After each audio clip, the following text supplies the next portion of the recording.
when she took over and got rid of the Quinn Tricia era. Oh. And now she's got this situation on her hands. Yeah. She's the owner of a football team. She knows the history. She's been around her whole life. She needs a coach, a general manager, and she needs to remove the stink out of the building. What do? I love that she called somebody outside of sports and looked at it essentially like a business organization. What do you need for a successful organization? You have to have a cause. You have to, in this case, a noble cause. Right.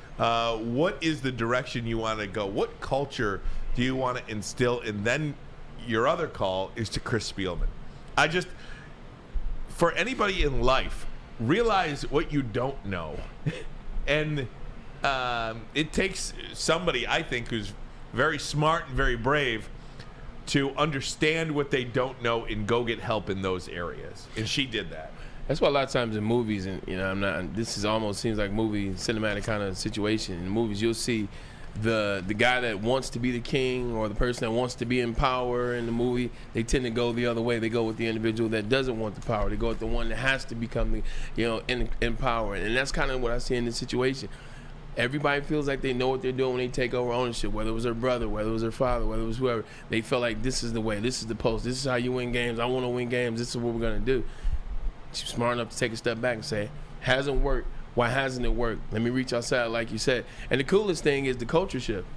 The culture shift. Understanding that not only are you trying to win games, are you trying to get into the playoffs, are you trying to get your team and your fan base to where they want to be, but how do you get there? You got to shift the culture. You got to understand what has been so bad for so many years, and that's what they did. They went to the culture shift first, and then they started creating the winning. The culture shift is the main thing that I heard. It's the culture shift. The stink of the Lions past and all that, man. And she really did a great job of that. That's why I'm glad we're listening to this piece, because you can really get a sense and a feel for how she's been able to turn it around the last 3 years. 100%. The thought that's gone into it. 100%. Yeah. This is a woman that grew up wanting to be in the football game.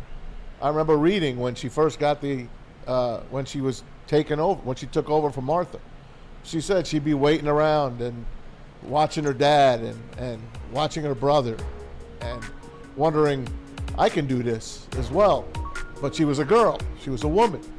And let's face it, back in the old days, they didn't look at a woman that you're going to be able to run a football team. Shoot, even now. Right. I'm just saying. Mm-hmm. So this is a woman that wanted to do it since she was a little girl. So now she has an opportunity to do it.